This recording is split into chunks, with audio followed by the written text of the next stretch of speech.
Conference.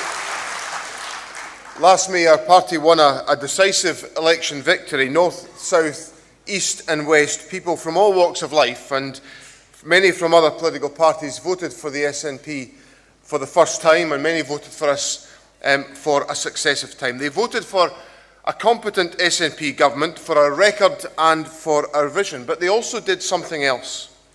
Conference, the people of Scotland, who gave us the honour of a second term in government with an overall majority, gave us a mandate to hold a referendum and gave us an invitation to persuade them of the merits of independence. That is an invitation that we must honour. It is an opportunity I know that every single one of us will grasp with both hands. This, as Angus has just said, is our opportunity to deliver Scottish independence.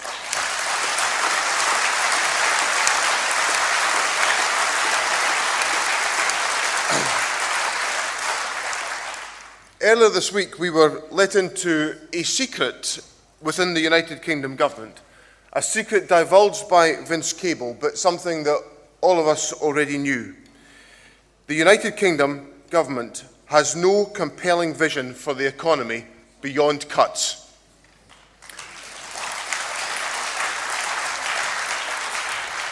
Writing to the Prime Minister, he identified the UK government's problem as the lack of a compelling vision of where the country is heading beyond sorting out the financial mess, and a clear and confident message about how we earn our living in the future. And they have the brass neck to criticise us about anything. What he failed to identify is that the lack of vision is not just a problem for the Prime Minister, it's a problem for Cable, for Clegg and for the rest of the coalition. And it's not just the United Kingdom government. There is no clear plan, no route through the economic problems we face, and no ideas for the way out. Their colleagues in Scotland's opposition parties face the same problem. No ideas, no plans, no vision for the future. Well, here at the SNP conference, here in the SNP government, here in the great city of Glasgow, it's very different. We have a vision for our economy, we have a vision for our nation. Our ambition is independence and the creation of a better Scotland.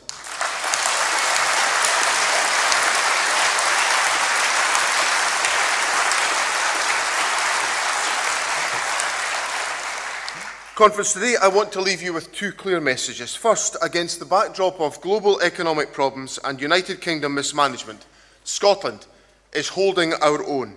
And second, when we no longer face the restrictions of working within limits set by the United Kingdom Chancellor, I want to give you the evidence and the confidence that with independence, Scotland will not only stand on our own 2 feet and survive, but our economy can and will thrive. The economic challenges that we face will not disappear with independence, but we are well placed, indeed better placed, to meet these challenges head on and to make the most of Scotland's opportunities. One of the oft-repeated arguments on this point is that we should have the referendum sooner rather than later. The argument that our economy is somehow being damaged by a supposed delay does not, however, reflect the reality of our experience. In the last year, companies like Amazon, Michelin, Dell and Avaloq, amongst many, many others, have announced major investments in Scotland. We've seen major global players in renewables and manufacturing, like Mitsubishi and Samsung, make real commitments to Scotland and will deliver jobs and opportunities. Just on Friday, the Dunfermline-based company Burcoat Wind announced plans for £1 billion worth of renewable energy investment, and the transformation of the Nig Yard in the Highlands to a renewable energy hub is also beginning. These are the real opportunities that are being delivered day in and day out by the Scottish Government. That is a measure of the economic confidence in our country today.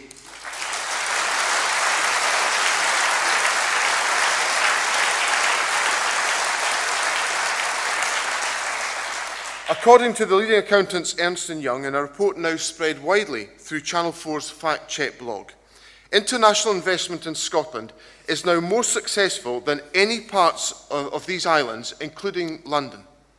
The UK government itself, in supporting and agreeing to our calls for the Green Investment Bank to be based in Edinburgh, has demonstrated that investment in Scotland, a Scotland on its way to independence, is a good investment.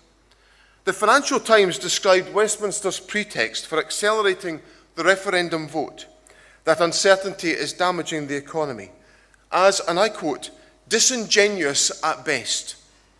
They said that as threats go, any risks posed by a referendum were, and I quote again, as a flea bite compared with the all-devouring Eurozone crisis. If there is any uncertainty facing Scotland's economy, it comes not from the talk of a positive future with investment in the economy, but from the policies of austerity and negativity being pursued by the United Kingdom government.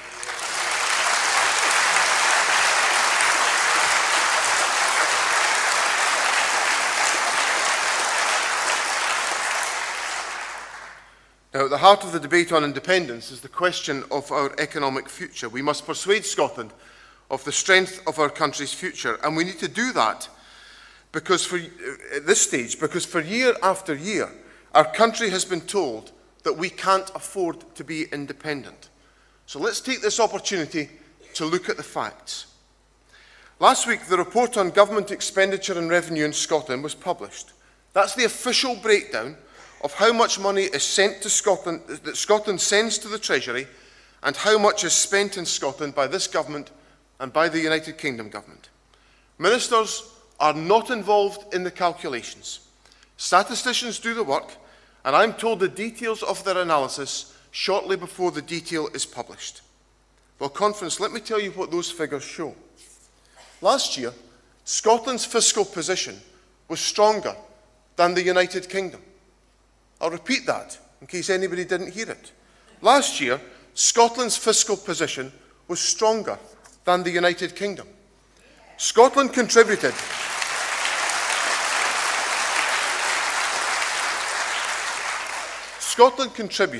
9.6% of UK taxes, but we received only 9.3% of UK spending in return.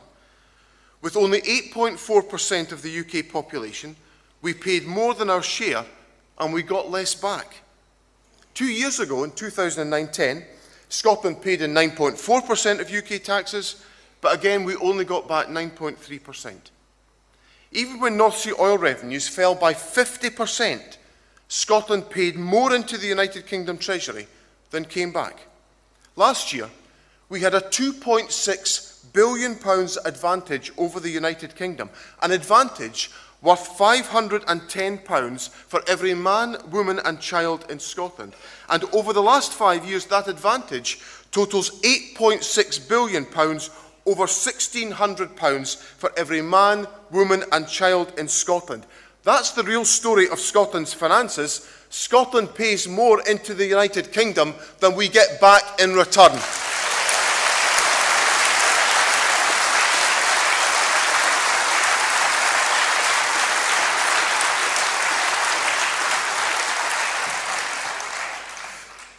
Now, it's not just me that says that Scotland is strong enough to stand on her own 2 feet. Contrary to what we sometimes hear, a recent study by the Independent Centre for Economics and Business Research confirmed that Scotland receives no net subsidy from the rest of the United Kingdom, and they worked that out while allocating Scotland less than our full share of North Sea oil and gas. The figures are in fact so compelling and so persuasive that some of the most strident opponents of independence now accept that there is no economic barrier standing between Scotland and independence. Let me quote you some of them. David Cameron. It would be wrong to suggest that Scotland could not be another successful independent country. Seems pretty simple. Ruth Davidson, I believe Scotland is big enough, rich enough and good enough to be an independent country. The Deputy Leader of the Scottish Labour Party, Anna Sawar, Scotland would probably be a successful country if it was an independent country. Ian Gray, I do not think Scotland is too small, too poor or too stupid to stand on its own. David McCletchie, an independent Scotland would be viable. And who on earth could forget the Secretary of State for Scotland? You'll never hear me suggest that Scotland could not go its own way.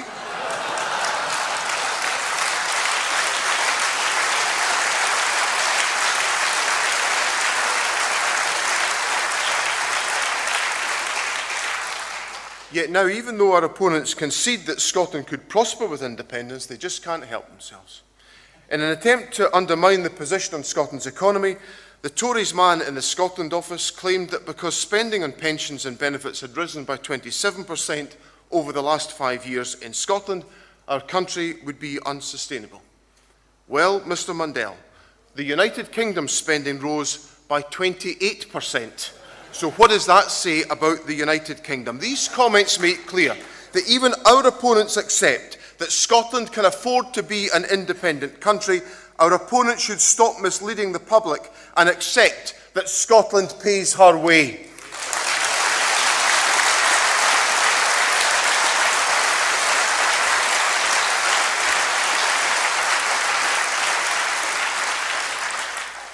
Now that they've accepted that Scotland can be an independent country, our opponents move on to the question about how much debt we would have to wrestle with and our ability to secure a strong credit rating. Well, Conference, as a result of the mismanagement of the public finances by successive United Kingdom governments, the United Kingdom government has a considerable national debt and its credit rating has been questioned. So let's remind ourselves that this paradise of the United Kingdom has an enormous national debt that has been created by the self-same people that tell us we should not be independent. The suggestion that it is only with independence that Scotland would face a challenge of debt is ridiculous.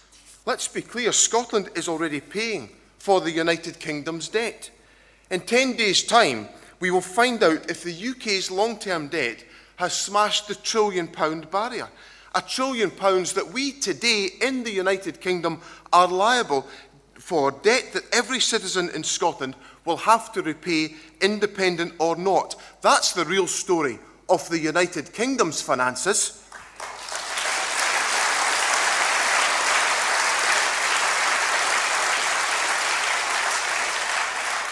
Under the current constitutional settlement, the UK's austerity programme means Scotland's public spending faces a further 7 years of cuts.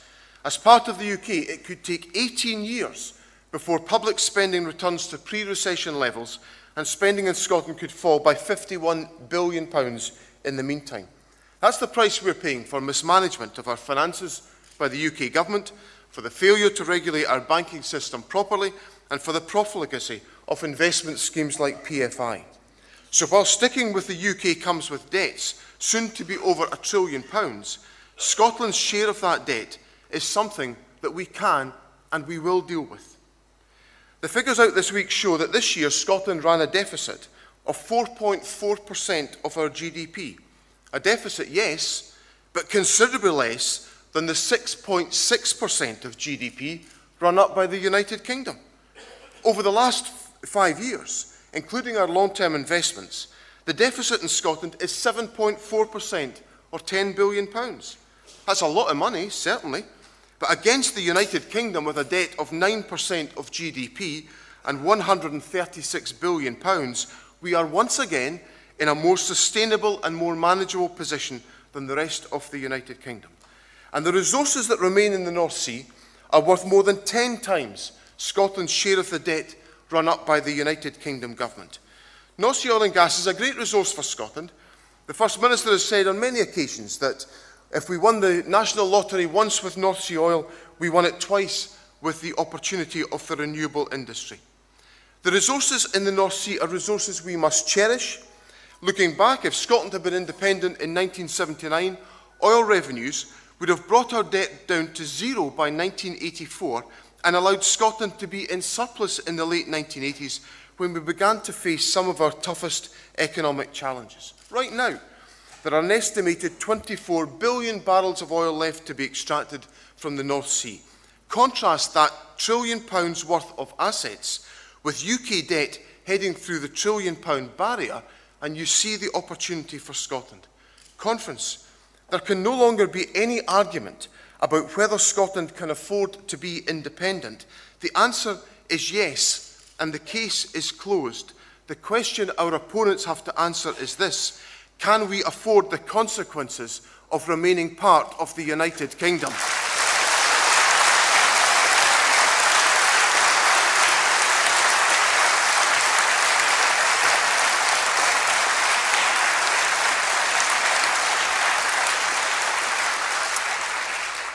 Conference, balancing the budget and being fiscally responsible is not something anyone will be able to say of the Chancellor's budget in 10 days' time.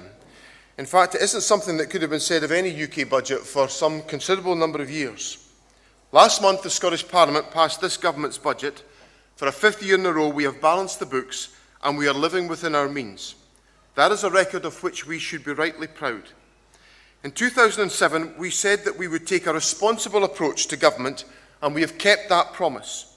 Our competence is the means by which we have met our ambitions in the first term of this Parliament: a council tax freeze, free education, protecting concessionary travel and abolishing prescription charges. And it's not just in the government where we've brought some fiscal discipline where none had existed before. In cities like Edinburgh and Aberdeen, as we heard this morning, we inherited councils that had overspent and emptied the reserves, and the books are once again back in balance. Good government has been restored, and the residents of those cities have recognised the difficult decisions that we have taken. In Holyrood, we have taken no action that cannot be financially sustained. That is our record in government, and the record we will continue with independence. This party is committed to fiscal discipline in all of its activities.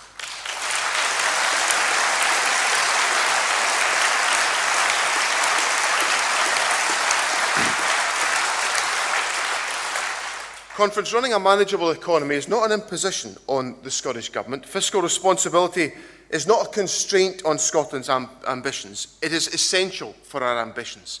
That is part of our obligation to the people of Scotland, and strong economic foundations are essential. Paying our way is not just about being in a stronger position than the UK when it comes to the annual accounts. Independence is also about being able to take the opportunities available to us to tailor policies to match the preferences of the Scottish people. I've spoken to Conference before about the jobs that could be created with responsibility for corporation tax. But it's not just about the headline rate of tax. With independence, we can be smarter in the way that we use tax powers.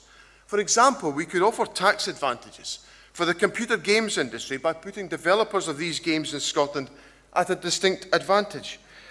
It's no wonder the computer games industry body, TIGA, say that independence could absolutely reshape games industry policy across Scotland.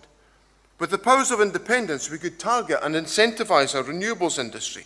We've already put in place investment in our ports infrastructure to capitalise on the potential of offshore renewables, but we could do so much more to see wave and tidal power reach their full potential. And we could also reach out internationally. Scotland has secured international connections with flights to the Middle East and interest from China in such direct connections.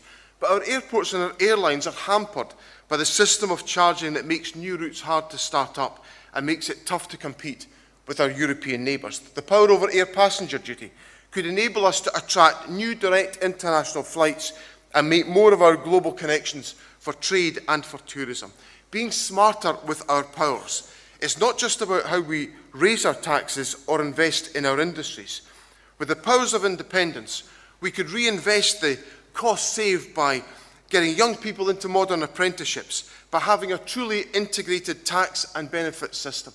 These are some of the opportunities that come with independence to put our economy on the right footing and to ensure that we use the powers at our disposal to strengthen our economy, to strengthen the opportunities for our people, and to strengthen the prospects for Scotland. Conference, our country has a strong economic base. We pay our way in the United Kingdom. We need the full powers of independence to ensure that we reach our potential. We have a powerful case to make to the people. Let's fulfil the promise that we made to them, that we would persuade them of the merits of independence. Let's take that powerful case to the people and let's win the argument. Thank you very much.